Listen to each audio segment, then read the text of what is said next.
At narito naman ang mainit na balita mula sa mundo ng politika. Isang matinding insidente ang naganap sa loob ng Malacanang kung saan ang senadora ng Ilocos Norte na si Imee Marcos ay sumabog sa Galit at binira si House Speaker Martin Tambaloslos Romualdez. Ayon sa mga ulat, hindi lamang ang dalawang nadamay sa insidenteng ito kundi pati na rin si President Kuting ng Norte Jr. at Vice President Sara Duterte. Ang isang matinding alterkasyon ang naganap sa Malacanang kamakailan matapos ang isang heated na pag-uusap sa pagitan ni Senadora Imee Marcos at House Speaker Martin Tambaloslos Romualdez. Ayon sa mga nakasaksi, hindi napigilan ni Senator Imee ang kanyang emosyon at nagpakita ng matinding galit sa pagsasabing may mga hindi tapat na hakbang ang mga kasama sa administrasyon, partikular na si Romualdez. Sinagsabing ang sanhi ng galit ni Senadora Marcos ay ang hindi pag-aproba ng House Speaker sa ilang mga panukala na ipinaglalaban ni Sen. Imee sa Senado. Pati na rin ang mga isyong may kaugnayan sa ilang proyekto ng kanilang pamilya. Dahil dito, tila nagkaroon ng hindi pagkakasunduan sa pagitan nila na nauwi sa matinding palitan ng mga salita. Ayon sa mga insider, naging emosyonal at tila nawalan na ng kontrol si Senadora Marcos sa kanyang mga pahayag. Ang mga binitawang salita ni Imee Marcos ay hindi lamang nakatutok kay Romualdez, kundi nadamay din ng mga miyembro ng administrasyon, kabilang na ang Pangulo at ang Vice Presidente. Pinag-uusapan sa loob ng Malacanang ang posibilidad ng pagkakaroon ng tensyon sa loob ng administrasyong Marcos Duterte, kung saan ang hindi pagkakasunduan sa pagitan ng mga pangunahing leader ay maaaring magdulot ng kaguluhan sa mga susunod na hakbang ng gobyerno. Samantala, sinabi ng mga ilang malalapit na kaalyado ni Imee Marcos na may mga issue pa sa likod ng insidenteng ito na hindi pa tuluyang lumalabas sa publiko. Ayon sa mga ito, maaaring may mga hindi pagkakaintindihan na may kinalaman sa ilang politikal na desisyon na kinakaharap ng administrasyon. Gayunpaman, iginit ng ilang opisyal ng gobyerno ng insidente ay isang pribadong usapan na hindi dapat gawing batayan ng mga pampolitikong aspek. Sa ngayon, wala pang pahayag na nagbumula kay Speaker Romualdez habang ang palasyo ng Malacanang ay nananatiling tahimik tungkol sa insidenteng ito. Wala ring malinaw na pahayag mula kay President Marcos at Vice President Sara Duterte tungkol sa naging kaganapan. Ang mga taga-suporta naman ni Imee Marcos, gayunpaman ay patuloy na nagpapahayag ng kanilang suporta sa senadora, ngunit umaasa silang magkaroon ng linaw at pagkakasunduan ng mga leader ng bansa. At heto nga mga balita ang ating pagkakatutukan, at kung bago ka pa lamang sa aking channel ay huwag kakalimutang mag-like, share and subscribe para updated ka sa aming mga bagong balita dito sa Tatak Pinas.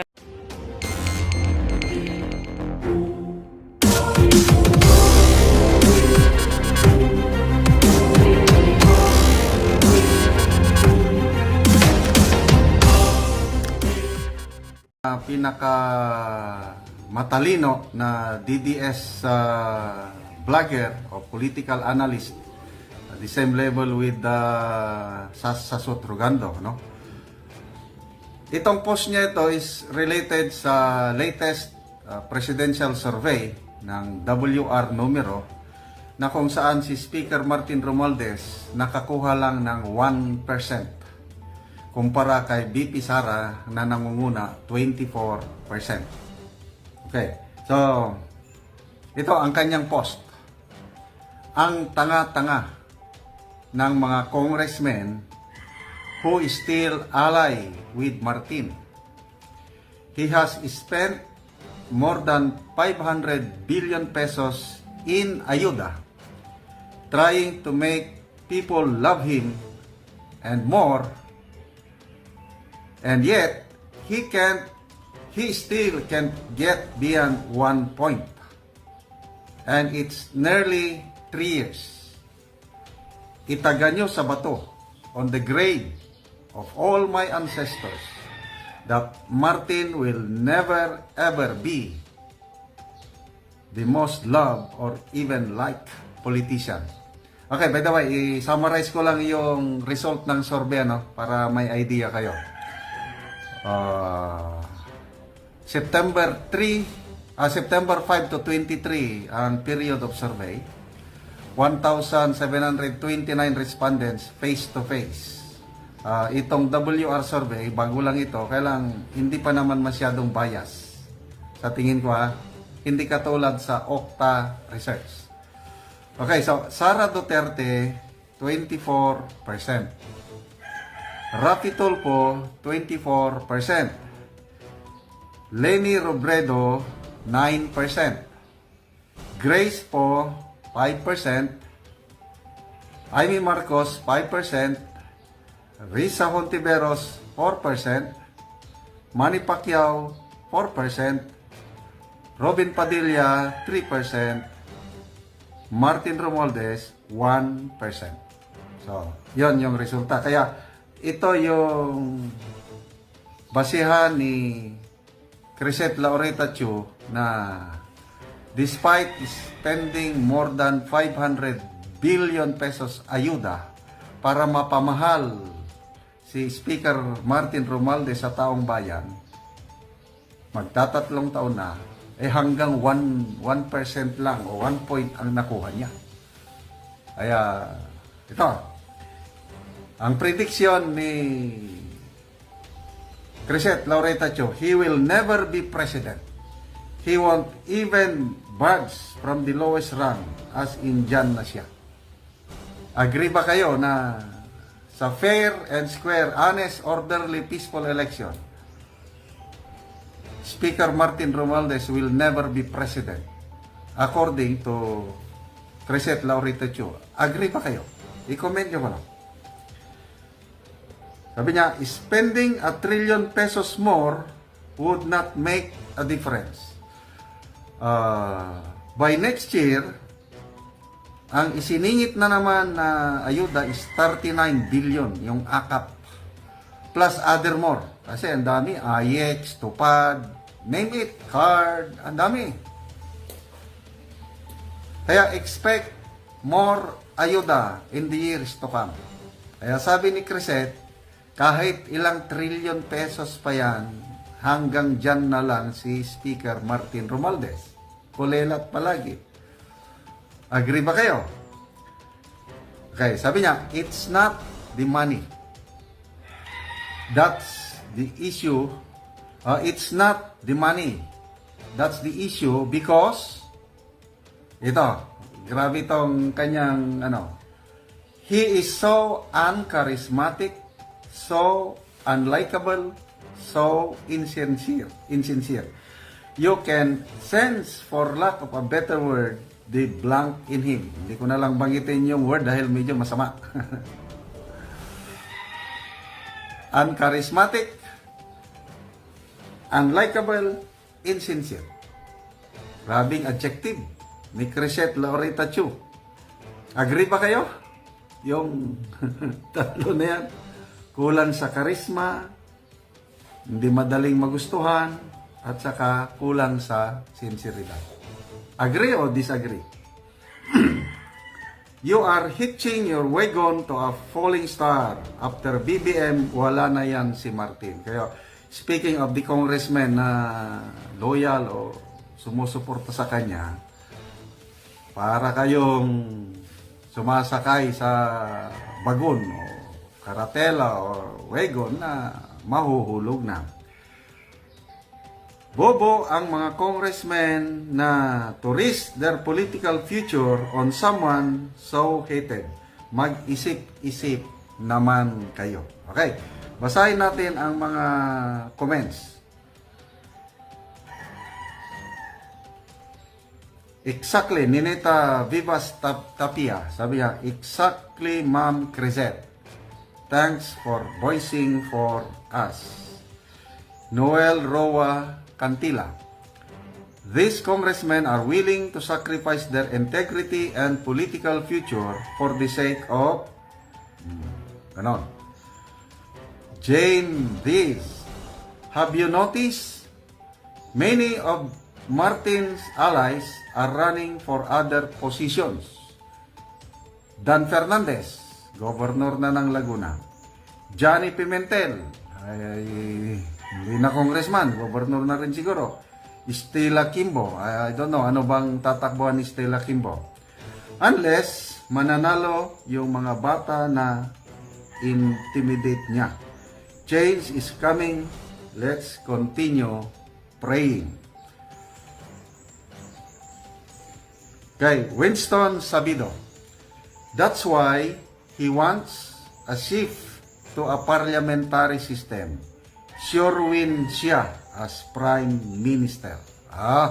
Ito na yung sinasabi ni na PRRD, Attorney Vic Rodriguez, Attorney Glenn Chong, na gusto nila na baguhin ang konstitusyon from presidential to parliamentary system para maging pangulo sila o maging leader. Kaya lang, failed sila sa unang attempt. So, uulitin ba nila na isulong ulit ang charter change? According to Attorney Vic, baka isulong ulit nila sa next Congress. Kasi sa ngayon, hindi makapasa sa Senado ang charter change. Dahil, yan na, si Senate President, nung dating Senate President Miguel Zubiri, hindi talaga. Maprinsipyo si Zubiri, plus yung mga kasama niya. Eh ngayon, excuse me, yung ipinalit, Senator Escudero, isa ring anti-charter change. Adi, wala silang magagawa. Kaya, wag po tayong magkumpiyansa. Next Congress, baka ulitin nila, tignan natin anong mangyari. Claribel Borlat, sabi niya, Tambi the President we all hate to have. Sinina, etc. Sabi niya, I think sa election they are going to cheat. So there's a big chance they will win. Okay, sana hindi. Okay, Grammy Jacinto, ito naman, charter change. Kaya pinipilit niya charter change to become Prime Minister because he can never win a popular election. Last na lang, Maridel Pader Gotfiotia. The opposition underestimated the charisma of PRRD and Sara. Both command an authority that ignites the patriotic spirit of the masses.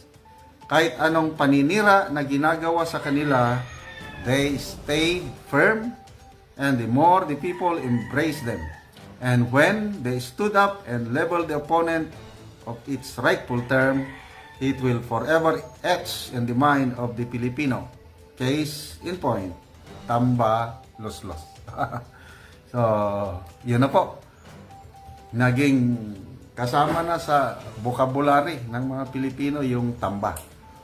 So, salamat, Cresset Laurita Chu, sa iyong mga post. Sana magkatotoo yung prediction mo na he will never become a president. So, dalawa lang ang pagpipilian ng taong bayan by 2028.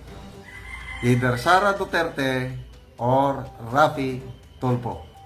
Let the games begin. NHA and SHAFC to act as developers. This shift aims to expedite construction and increase housing production. The committee is ready to answer your questions, Mr. President and dear colleagues.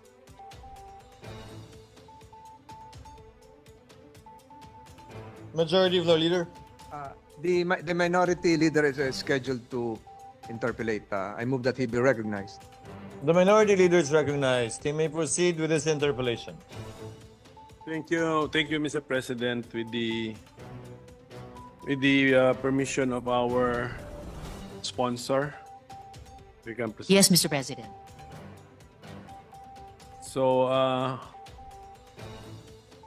from the very start, let me apologize with my questions because I really find this cluster difficult to understand, Mr. President, what their plans are, as well as how we will be funding their plans, Mr. President.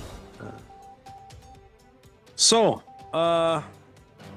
our sponsor has stated that this sector, led by the DSUD, has revised targets. Ang original ata 6 million ata. Yes, Mr. President. At the start of the President Marcos's term. Now it will be now down to 3.2 million housing units to be constructed ba yun, over the 6-year term of Bongbong Marcos. Yes, Mr. President. Okay. malaki pa yun, ano? Kasi almost half na yun. So, there is no promise na yung 2.8 ba yung balanse yung tinanggal natin sa to be constructed, are we still promising something about the 2.8 million o wala na? Para klaro, para I know what to focus on, Mr. President. Thank you, Mr. President, good Minority Leader. Actually, the reduction in the housing target from 6 to 3.2 million is based on the upcoming housing needs study that DSUD is validating with the NEDA. And I wish to confirm for the record, Mr. President, that the target reduction from 6 to 3.2 million units nga po is aligned, at least with the preliminary findings of the study, which indicate an accumulated housing need of 2.2 million units as of December 2022, though projected to reach 6.9 million by 2028, Mr. President. Ano po yun, 2.2 to 6.9 million units parang shortfall as to, ano yun, those who will need housing units minus available housing units, then yun po yun. From 2.2 million to 6.9 million ang cannot possibly be satisfied. Yun po ba yan? Ang na-revise lamang po, Mr. President, good Minority Leader, is the time horizon. Kasi DSUD is still projecting forward na kahit yung projection of 6.9 million by 2028 ay masasagot din, matutugunan din beyond the time of this administration. So they are still projecting targets year on year to deliver housing units until 2032 to reach at least a total of 6.5 million housing units, Mr. President. So, yung mga kasalukuyang under construction ay sigurado na pong makokompleto, and then DSUD is also projecting forward until nga po 2032 to reach that projected need of about 6 million, Mr. President. So, the department is planning to continue with that kind of mindset as well as planning, that they're planning beyond the term of President Marcos? Of Ganun course, po yun? Mr. President, they can only rightfully exercise that mandate hanggang pong 2028. Pero siguro po, iiwan po nila yung kanilang track record, their accomplishments by year 2028, lessons learned, for the consideration of the next administration at yung susunod pong department. Pero at least po, meron po silang maibibili na mga indicators na based on what they intend will be a successful accomplishment of their targets until 2028 na posibleng mode of meeting the housing needs even for the next administration. Of course, leading the final decision and actual maintenance or revision of the strategy to that next administration, Mr. President. So let's imagine na 2028 na June 2028. So ang plano ba ng DSUD and the housing sector is that may mga unfinished projects, ongoing but unfinished projects pa by end of the term of President Marcos, so that theoretically pag ma-finish yung mga yon, 6 million units ang madi-deliver nila all in all? The 6 million, Mr. President, good Minority Leader, most probably hindi talaga ma-deliver by 2028. Pero projected, given the... Klaro guys. Yes, So, Mr. President. ang madi-deliver, 3.2. Yan ang klaro. Pero meron bang, sa planning ba ng DSUD, sa mind ba nila, June 2028, may nasa start na ng mga proyekto magiging half-finished or semi-finished or unfinished but ongoing or started? And if theoretically they are all finished, they will amount to 6 million? By June 2028, Mr. President, meron na pong housing units construction started at the magnitude of a total of 907,000.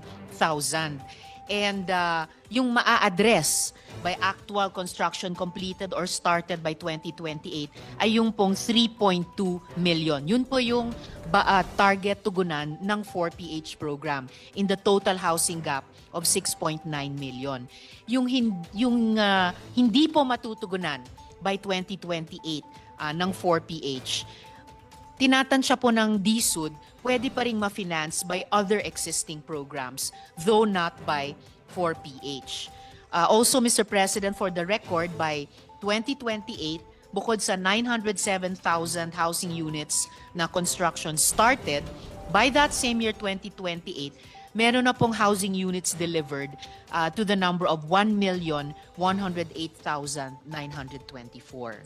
At meron din pong yun na nga po, Mr. President, meron din pong schedule of delivery until 2023 na nandito po sa table from which I'm quoting at pwede ko rin pong bigyan ng kopya ang Good Minority Leader, Mr. President.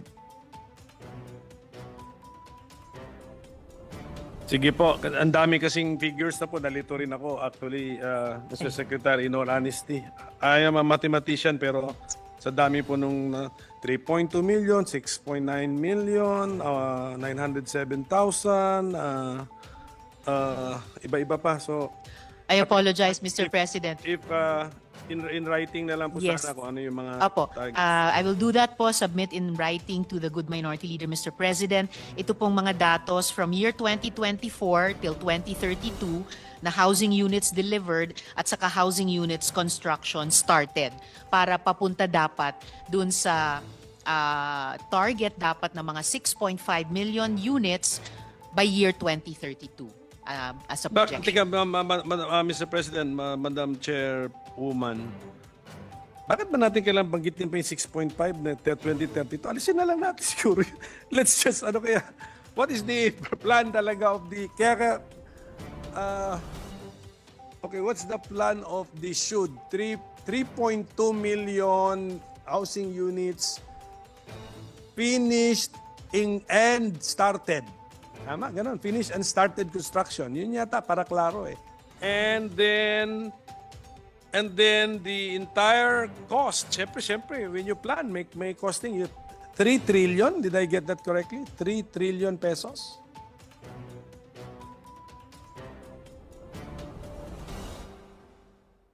Kasi kailangan ko ng time basahin ito.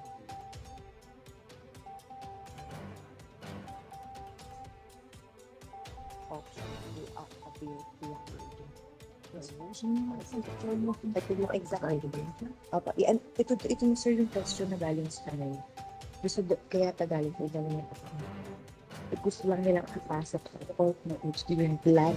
Mr. President, Good Minority Leader, the cost of the 3.2 million housing units would come to 4 trillion pesos, Mr. President. And the advice of the Good Minority Leader, Mr. President, is well taken. Siguro hahatiin na lang namin itong mahaba-habang table at least to end by 2028 and then pwedeng separate table yung na-foresee ng DSUD na pwedeng ma-achieve by 2032 if the similar strategy will be pursued by the next administration, Mr. President. Kasi pwede kasing pang-impress yun eh. Pero alam mo na, yung katotohanan na, kaya yung umpisa natin 6 million, impress eh. Pero adjust ka agad yata. Siguro nag-adjust ka agad yata, one year, one and a half years into the administration, 3.2 na lang, in-adjust ka agad eh. Mr. President, so... Although I thought, Mr. President, that the Good Minority Leader also welcomed that adjustment as a sign na mas nagiging realistic yung DSUD. Is that the final adjustment from the sector? Talagang na-compute nyo na po yan na may computer simulation pa, may... At the cost of 4 trillion, so dito na pumasok yung financing, how to finance it. Hindi to entero gobyerno ang naisip natin, di ba? That's why narinig ko yung we need a government guarantee. Yes, Mr. President. Do we already have that government guarantee? Mr. President, Good Minority Leader, sa ngayon po, pinoproseso na ng DSUD sa gobyerno, particularly sa Department of Finance, yung mga detalye at go signal para dito sa government guarantee. And yes, Mr. President, dun sa tanong ni Minority Leader kanina, pinlano na po talaga year on year hanggang 2028 yung housing units delivered, yung interest subsidy requirement, at pati po yung guarantee requirement year on year hanggang 2028. So, firm plans po ito, hindi po ito isang pangarap lamang, Mr. President. Without government guarantee, hindi siya ma-achieve.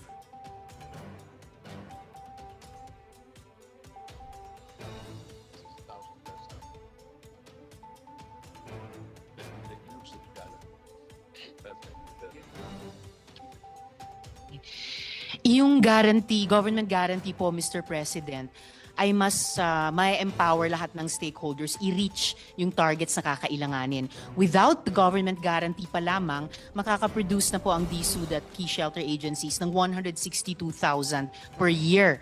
Pero maa-unlock po ng government guarantee yung higit na capacities ng mga stakeholders na to. At potentially, masasagot yung ilang mga challenges dun sa private sector reliances. Nabanggit ko po kanina, Mr. President, yung ilang mga challenges tulad ng lengthy loan approval processes, yung risk aversion mula sa lenders, at saka yung high interest rates. So, nakikita po ng department na with the government guarantee, matutugunan yung mga hamon na ito at